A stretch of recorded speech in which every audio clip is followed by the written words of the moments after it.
नमस्कार दोस्तों, आप लोग कैसे हैं? आशा करते हैं कि आप लोग अच्छे होंगे। और आज हम चर्चा करेंगे यूजीसी नेट के पेपर के बारे में, कितने पेपर्स होता है। और इससे पहले वाले वीडियो में मैंने आप लोग को बताया था कि यूजीसी नेट क्या होती है और यूजीसी नेट के लिए क्या पात्रता होती है। इन सारी चीज़ों पे हम चर्चा कर चुके हैं आपको पिछले वीडियो में ही। और जो दिसंबर साइकिल आने वाला है उनके लिए बस हम कुछ महत्वपूर्ण बातें आप लोग को बताना चाहते हैं।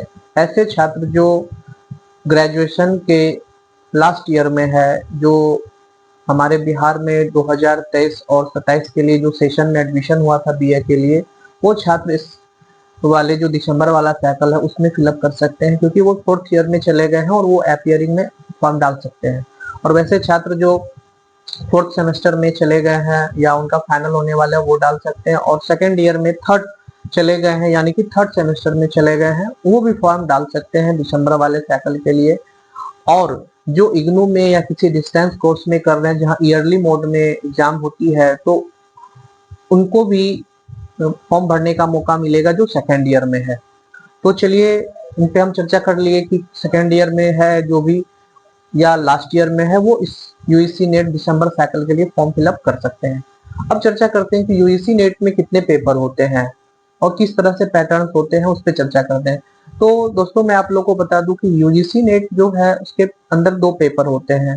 और आप सभी लोग जानते हैं कि दो पेपर में फर्स्ट पेपर होता है और दूसरा पेपर होता है। फर्स्ट पेपर में 100 मार्क्स का वो पूछा जाता है, सेकंड पेपर 200 मार्क्स के पूछे जाते हैं। और टोटल देखा जाए तो 300 मार्क्स का होता है, यानी कि टोटल जो हमारे पास है टोटल टोटल हमारे पास 300 का होता है, जो 200 प्लस 100, यानी कि हमारे सेकेंड पेपर का रोल 200 का है और फर्स्ट पेपर का रोल कितने का है? 100 का है। तो हम आज चर्चा करेंगे पेपर 1 जो हमारा शिक्षण से रिलेटेड है और शिक्षण स्रोत अभिवृत्ति से रिलेटेड है, उन पे हम चर्चा करेंगे। देखते हैं कि फर्स्ट यूजीसी नेट पेपर का जो फर्स्ट पेपर है वो 10 यूनिट में कन्वर्ट किया हुआ है, यानी कि 10 यूनिट आपको पढ़ना पड़ेगा पेपर 1 की तैयारी के लिए। और 10 यूनिट में हम चर्चा करते हैं कि क्या क्या है और क्या क्या पढ़ना है। पहला यूनिट हमारा है शिक्षण अभिवृत्ति, यानी कि इसके अंतर्गत आपको शिक्षण अभिवृत्ति में आपको क्या क्या पढ़ना है। जो टीचिंग के जो मेथड्स है उनको पढ़ना पड़ेगा, टीचिंग स्किल को आप कैसे डेवलप कर सकते हैं और आप बच्चे को कैसे इफेक्टिवली पढ़ा सकते हैं, और आपको टीचिंग करने के लिए क्या क्या जो एड्स है, टीचिंग एड्स का आप इस्तेमाल कर सकते हैं। और साथ ही साथ जो कॉग्निटिव है, अफेक्टिव है और साइकोमोटर है, इन सारी चीजों को कैसे आप बच्चों में डेवलप कर सकते हैं और उन पे आधारित आपको क्वेश्चन इसमें पूछा जाता है। तो ये टोटल 5 क्वेश्चन आपके पास पूछा जाता है और प्रत्येक क्वेश्चन का 2 अंक आपको मिलता है। तो ये फर्स्ट यूनिट में आपको 10 अंक मिलेंगे। फिर दूसरा आ गया सेकेंड यूनिट में शोध अभिवृत्ति। शोध अभिवृत्ति से आप ये जानते हैं कि जो रिसर्च एप्टीट्यूड होता है, शोध अगर कहें तो शोध क्या होता है ना, कि किसी भी जो हमारे पास जो प्रॉब्लम है उस प्रॉब्लम का साइंटिफिक सॉल्यूशन ही हमारा क्या होता है ना, शोध होता है। जैसे कोविड के टाइम में देखे होंगे कि एक कोविड समस्या बनी और उस पर रिसर्च हुए, और उस पर रिसर्च होने के बाद फिर उनका क्या हुआ ना कि एंटीबॉडी एंटीटोड उसका तैयार किया गया, जो कोवैक्सीन और कोविशील्ड के रूप में हम लोग को प्राप्त हुआ।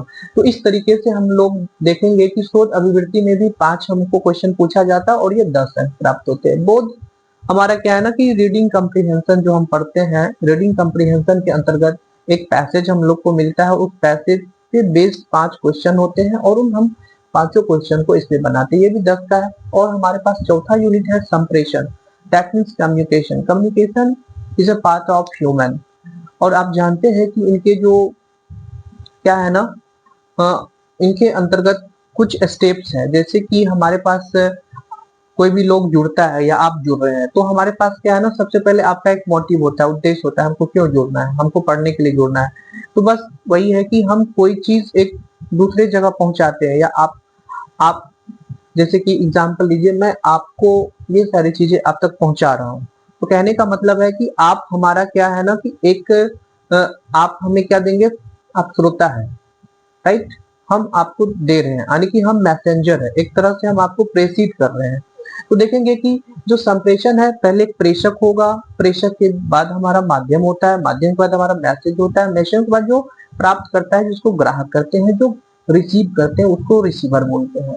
और आप रिसीव करके फीडबैक देंगे इस वीडियो पे, जैसे कि सर अच्छा है या नहीं है या खराब है या कुछ भी चीजें हैं, वो आप जब फीडबैक देंगे तो वो फीडबैक को फिर हम इम्प्लीमेंट करेंगे कि भाई कुछ वीडियो में हो सकता है प्रॉब्लम हो या वॉइस में प्रॉब्लम हो या फिर क्वालिटी में प्रॉब्लम हो, उनका हम क्या करेंगे ना, उपयोग करेंगे, फिर उसको इम्प्लीमेंट करेंगे, हम अपनी समस्याओं को दूर करेंगे। जस्ट लाइक ये है। और ये संप्रेषण का मतलब है कि टीचर और छात्र के बीच, जब आप प्रोफेसर बनेंगे नेट पास करके, इस बीच में जो छात्रों में समस्याएं आएगी उनका आप समाधान कैसे करेंगे, और छात्र और शिक्षक के बीच जो वार्तालाप है, जो टीचिंग इन्वायरमेंट आप कैसे डेवलप कर पाएंगे, जो बच्चे में स्किल्ड है वो कैसे डेवलप कर पाएंगे, इन सारी चीजों को के अंदर हम संप्रेषण में पढ़ेंगे।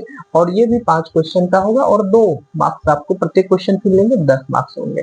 अब आइए गणितीय तर्क और अभिवृत्ति। आप जानते हैं कि मैथमेटिक्स और रीजनिंग आप पढ़ते हैं, encoding, decoding, blood relation, direction, बहुत सारे टॉपिक्स है जिन पे आप पढ़ते हैं, जैसे इसमें प्रॉफिट एंड लॉस, जो सिंप्लीफिकेशन है, ये सारी चीजें, परसेंटेज है, सिंपल इंटरेस्ट है, कंपाउंड इंटरेस्ट, ये सारे चीज आपको इसमें आएंगे। और ये आपको 5 क्वेश्चन इससे मिलेगा और प्रत्येक का 2-2 अंक आएगा और ये 10 मार्क्स होंगे। आइए अब युक्ति युक्त तर्क की बात करते हैं। युक्ति युक्त तर्क मतलब ऐसा चीज है जो आप सेलोलिस में आप कहेंगे। आप सेलोलिस जैसे निगमनात्मक तर्क और आगमनात्मक तर्क, इंडुडेक्टिव और डिडक्टिव, 2 मेथड्स इसके अंदर हम पढ़ते हैं। जैसे कि हम उदाहरण के तौर पे देखेंगे कि कुछ सेब कटहल है और कुछ कटहल क्या है ना, अमरूद है। इस तरह के जो भी आते हैं रीजनिंग हम इस पे बनाते हैं। जैसे मनुष्य मरणशील है, अगर आप देखेंगे तो आगमनात्मक तर्क में आता है मनुष्य मरणशील है, या इस ब्रह्मांड में जो भी है, या देखेंगे कि यह ब्रह्मांड सार्वभौम रूप से क्या है, पृथ्वी एक रूप से आप देखेंगे कि पृथ्वी क्या है ना कि टिका हुआ है, यानी कि एक कहाँ है, ब्रह्मांड में टिका हुआ है। तो एक प्रकार का ऐसा तर्क है जो आगमनात्मक सिद्धांत का पालन करता है। तो ये हो गए, इसमें आपको 5 क्वेश्चन मिलेंगे और प्रत्येक का 2 अंक मिलेगा, 10। आइए अब आंकड़ों की व्याख्या। एक है, आप जानते होंगे कि आंकड़ों की व्याख्या, आंकड़ों से रिलेटेड डीआई में डाटा इंटरप्रिटेशन होता है, जिसमें कि आप देखते हैं पाई चार्ट के माध्यम से आप देखेंगे कि जो दंडा लेख है इस माध्यम से, या आपको एक टेबल मिलेगा, इस बेस पे 5 क्वेश्चन आपको बनाने होते हैं और 5 क्वेश्चन को आप सॉल्व करेंगे और फिर आपको प्रत्येक क्वेश्चन एक एक 2-2 मार्क्स का होता है और टोटल कैरी करेगा ये 5 मार्क्स, यानी कि 5 क्वेश्चन होंगे और आपको 10 मार्क्स मिलेगा। आइए अब सूचना एवं संचार प्रौद्योगिकी। वर्तमान युग एआई युग है और इसमें देखा जाए तो सूचना, जिसमें कि आप कंप्यूटर से रिलेटेड चीजों को पढ़ सकते हैं, इंफॉर्मेशन कम्युनिकेशन एंड टेक्नोलॉजी जो भी यूज होता है आज के समय में, आप एक टीचर के रूप में किस तरह से आईसीटी का उपयोग करेंगे, किस तरह से बच्चे को आप अपने टीचिंग स्किल को डेवलप करेंगे, इसके माध्यम से आप पढ़ सकते हैं। इसमें कंप्यूटर के पार्ट्स पढ़ेंगे, कंप्यूटर के सॉफ्टवेयर पढ़ेंगे और कंप्यूटर में जो लैंग्वेज यूज होता है वो आप पढ़ सकते हैं, और जो नेटवर्किंग है वो पढ़ेंगे। और साथ ही साथ आज के टाइम में एआई से रिलेटेड जो क्वेश्चंस है, जो ऐसे एप्स है, इसमें आप जान पढ़ सकते हैं और इसके अंदर तक आपको जानकारी प्राप्त होगी। आइए अब बात करते हैं, हमारा 9वां यूनिट है, इसमें भी 5 क्वेश्चन आपको मिलेगा और प्रत्येक का 2 यानी कि 10 मार्क्स आपको मिलेगा। अब आएंगे देखेंगे लोक विकास और पर्यावरण।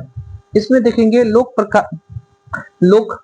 विकास क्या है ना कि हमारा जो डेवलपमेंट है, पब्लिक डेवलपमेंट बात करेंगे, जो पर्यावरण इन्वायरमेंट से रिलेटेड है और जो मानव से क्या है ना जुड़ा हुआ है, जिसमें कि आप देखेंगे कि लोगों के लिए क्या आवश्यकताएं हैं, लोग क्या आम जीवन में कर रहे हैं, जैसे कि वाहन चलाते हैं या डेली रूप में गांव घर में खाना बनता है, उससे क्या होता है ना, स्मोक निकलता है और स्मोक से हमारे इन्वायरमेंट पे इफेक्ट पड़ता है।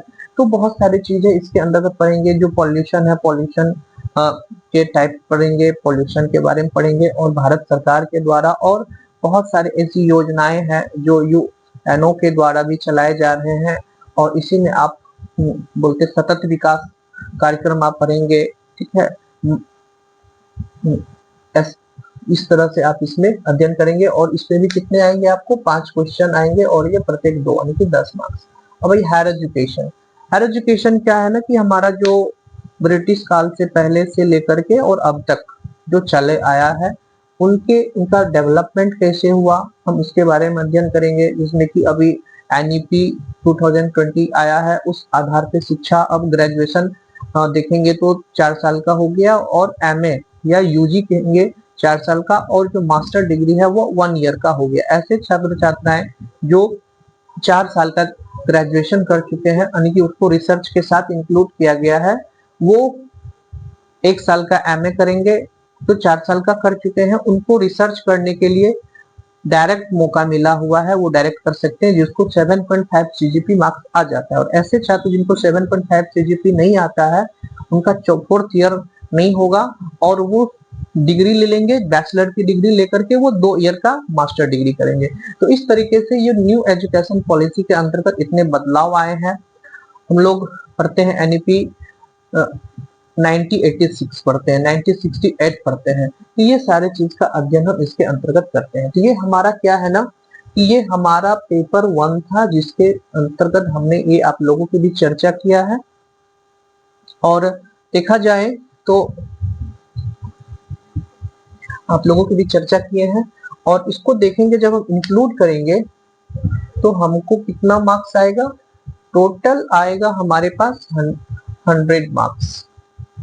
ये 100 मार्क्स हमारे पास ये पेपर 1 से मुझे मिलेगा, और इसमें जो बनाएंगे वो हमारा गेन मार्क्स होगा। चलिए दोस्तों, अब हम बात करते हैं यूजीसी नेट का जो पेपर 2 विषय है।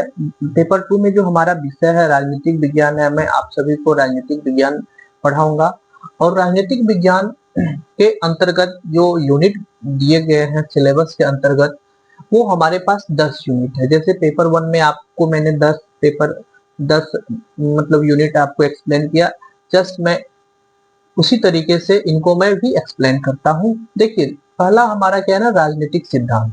राजनीतिक सिद्धांत की बात करेंगे, जो हमारा राजनीतिक का मूल ढांचा है।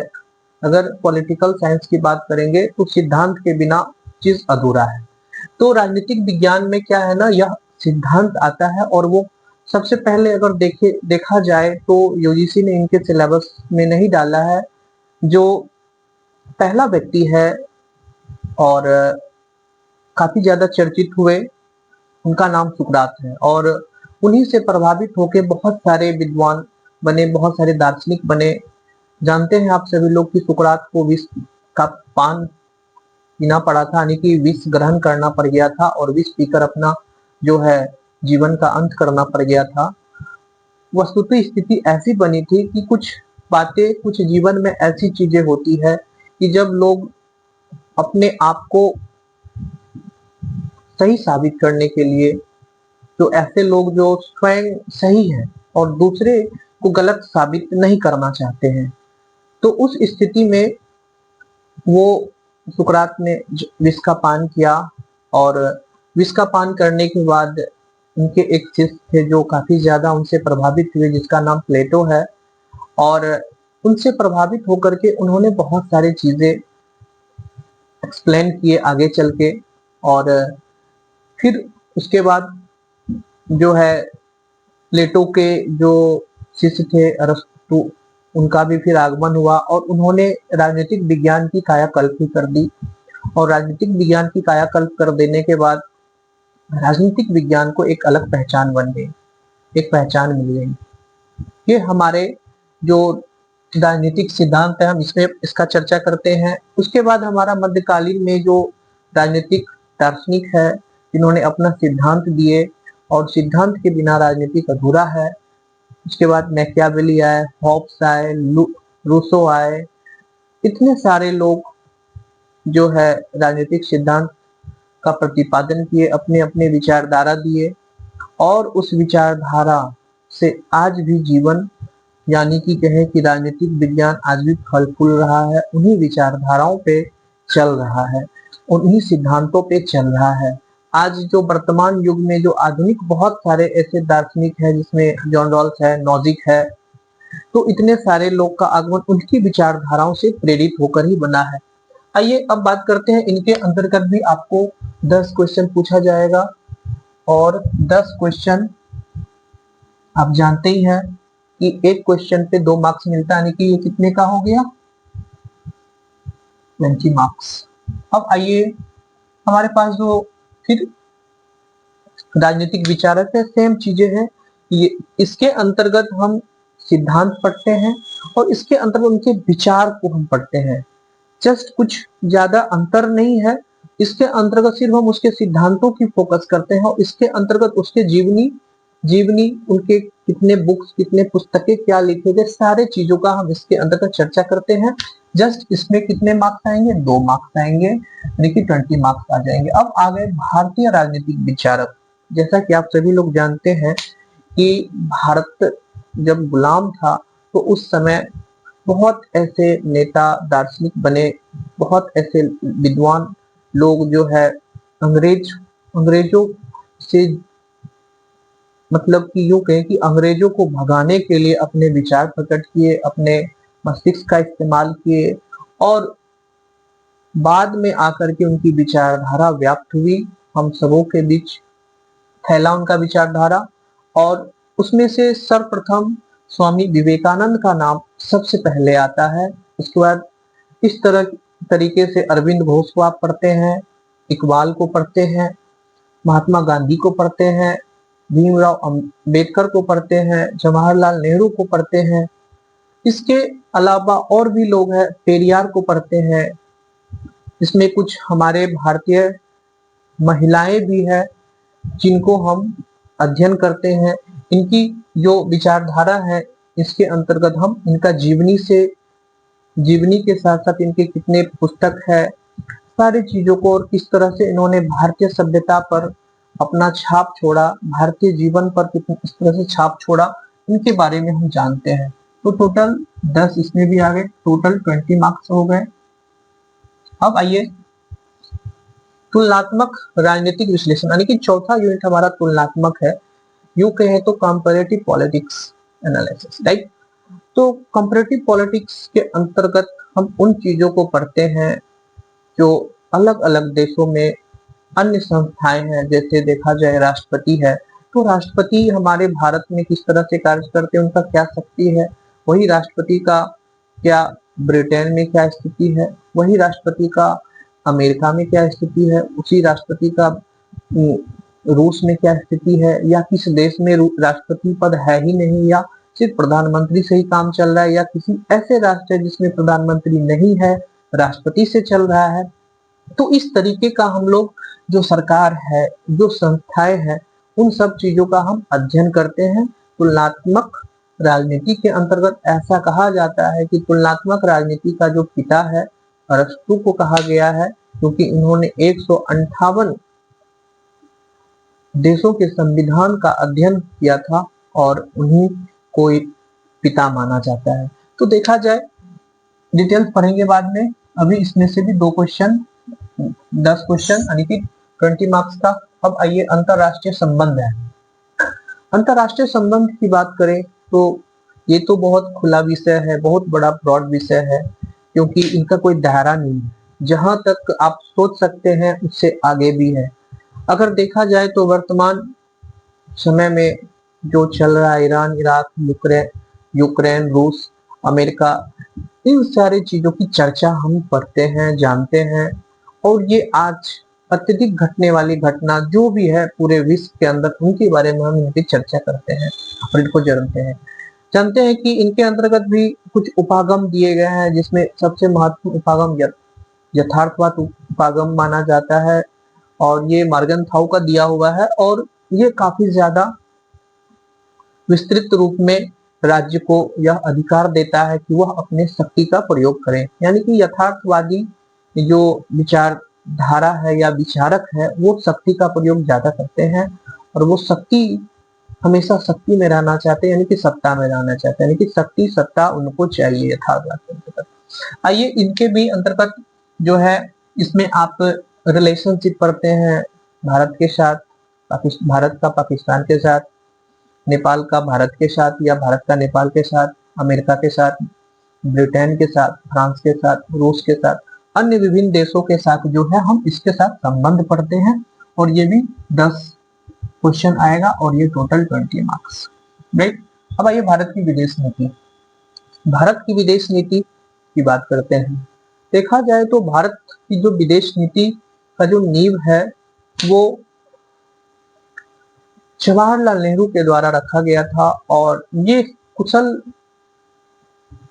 यूं कहें तो जवाहरलाल नेहरू एक कुशल प्रतिभा के, छात्र प्रतिभा के थे और इनकी जो विचारधाराएं थी, बहुत सारे देश इनके विचारधाराओं से प्रभावित हुए।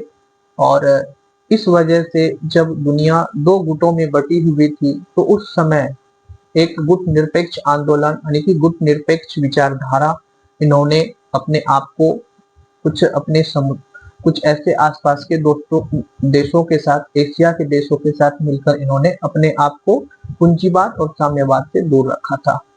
और विदेश नीति वर्तमान युग में कहें तो मोदी जी का भी एक अहम भूमिका है। इन्होंने एक जो ईस्ट पॉलिसी थी, look east policy, Modi ji आने के बाद उनको कन्वर्ट कर दिए एक्ट ईस्ट पॉलिसी में। यानी कि अब क्रियान्वयन का समय, देखने का नहीं, क्रियान्वयन का समय। इस तरीके की विचारधारा हम पढ़ते हैं। इजराइल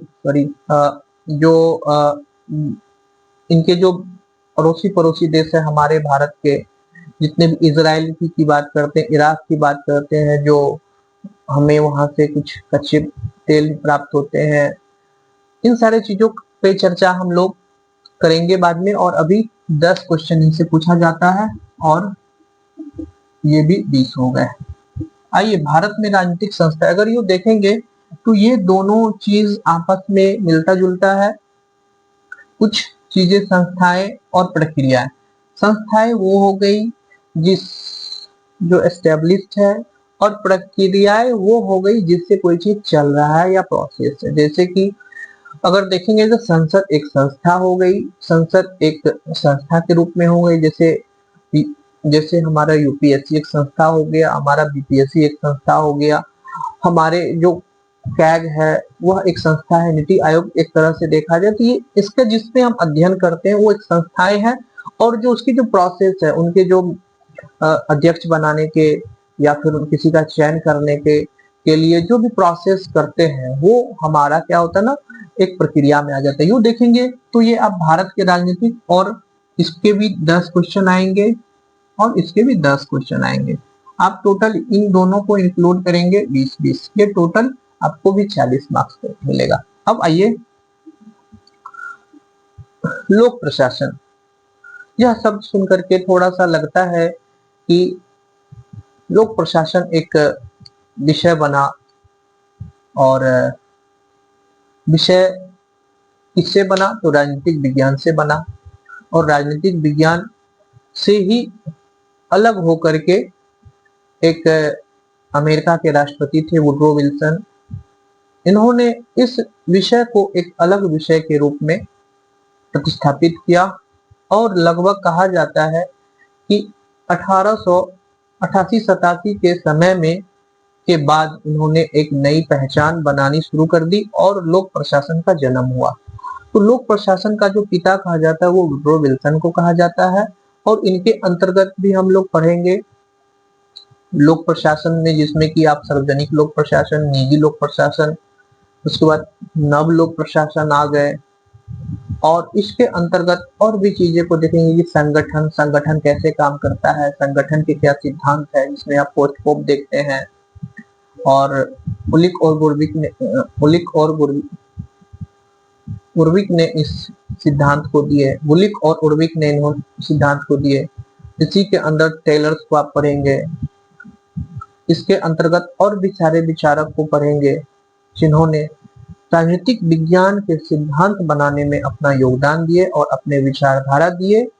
और ऐसा माना जाता है कि लोक प्रशासन एक समय काफी ज्यादा फला फूला डेवलप हुआ और वर्तमान समय तक आते आते इसकी प्रासंगिकता लगभग अंतिम दौर में है। तो इनके भी अंतर्गत हम लोग 10 मार्क्स 10 क्वेश्चन है और टोटल 20 मार्क्स आ जाएंगे। अब भारत में प्रशासन विधि तथा लोक नीति। अब भाई मैं आप सभी को बता दूं कि ये भारत में शासन विधि, जो शासन विधि तथा लोक नीति है, जैसे कि आप जानते हैं कि शासन जब चलता है तो उनका एक अपना नियम है संविधान के अलावा भी। जैसे कि बात करेंगे वन रिपोर्ट या उपभोक्ता से रिलेटेड, जो अगर आप कोई सामान खरीदने जाते हैं और वहां पे किसी भी प्रकार की आपके साथ वजन में कमी, अधिक रेट या कुछ भी हो सकता है, या काला बाजारी जो भी चीजें हैं होगी, तो उसके लिए एक उपभोक्ता संरक्षण अधिनियम, अधिकार अधिनियम बना है। उसके अंतर्गत आप इन सब चीजों को कर सकते हैं। इसी के अंतर्गत आपके पास ये सूचना का अधिकार है किसी चीज के बारे में जानने के लिए। आप आरटीए कर सकते हैं। आप इसी से रिलेटेड जो भी भारत सरकार है आपको कुछ जीवन उपार्जन के लिए वो कोई ना कोई योजना से आपको लाभान्वित करेंगे, तो जिससे कि जनता में क्या है ना कि फायदा पड़ेगा, लाभ होगा। इन सब चीजों की जो व्यवस्था है वो भारत में शासन विधि एवं तथा लोक नीति में, ये भी कितने में है 10 to 20 मार्क्स का। अब देखेंगे तो ये टोटल को जब हम इंक्लूड करेंगे तो ये टोटल कितना आ जाएगा, 200 मार्क्स का हो जाएगा आपके पास। अब यहाँ पर पेपर 2 हो गए 200 मार्क्स, और यहाँ पर कितना हो गया पेपर 100 मार्क्स। अब देखेंगे टोटल इस दोनों को इंक्लूड करते हैं तो हमारे पास कितना आ गया 300। हमारे पास क्या आ गया 300। अब 300 के लिए क्या होता है, देखिए अब यहाँ पे क्या होता है, लोगों को कंफ्यूजन क्या होती है। हमारे पास जब 300 होता है तो जो एनटीए है या यूजीसी के है जिन्होंने एक अपना कट ऑफ तैयार किया है, इसी 300 में जो यूआर स्टूडेंट है उसके लिए क्या किया है 40% लाना है, और कट ऑफ में जाने के लिए, और जो ओबीसी है या एससी एसटी है इनके लिए 35%। अब देखेंगे 300 का जो 40% है वो कितना हो रहा है 120 हो रहा है। अब इसी का बात करेंगे कितना हो रहा है, तो ये हो जाएगा आपका 105 नंबर, राइट। अब देखेंगे जो यूआर कैंडिडेट है, जो ओबीसी एससी एसटी जो भी कैंडिडेट है इतने मार्क्स ले आते हैं, तो वो क्या है ना कि वो जो अब प्रक्रिया चलेगा, जो ये तो प्यूरिफायर राउंड है। अब जो इसके कट ऑफ इनसे ऊपर जिनको आएगा वो लोग जाएंगे नेट के रिजल्ट के लिए, या फिर वो जाएंगे किनके लिए, वो जाएंगे जेआरएफ के लिए जाएंगे या नेट के लिए जाएंगे। अब कुछ लोग में यह भ्रम होता है कि मैं 40% ले आऊंगा तो मेरा रिजल्ट हो जाएगा। सॉरी भाई, ऐसा नहीं है। यह एक तरह से समझिए कि एक कैप है, इसके ऊपर जाने के बाद ही आपका जो मार्क्स है वो जाएगा कट ऑफ के लिए। अगर इससे कम आता है तो आपका रिजल्ट कट ऑफ में नहीं आएगा। अब इससे ऊपर 120 से जितने प्लस स्टूडेंट है और या 105 से जितने प्लस स्टूडेंट है वो सभी को 6% जो नेट के लिए रिजल्ट आता है उसमें हाई मार्क्स ऊपर से 6% को, अब उसमें कुछ परसेंटेज जेआरएफ में चले जाते हैं। 1 पॉइंट आप कह सकते हैं या 1.5 आप कह सकते हैं कि जेआरएफ में चले जाते हैं, और उसके जो रेस्ट बचते हैं वो नेट में चले जाते हैं। अब आप इस तरीके से आप यू देखेंगे।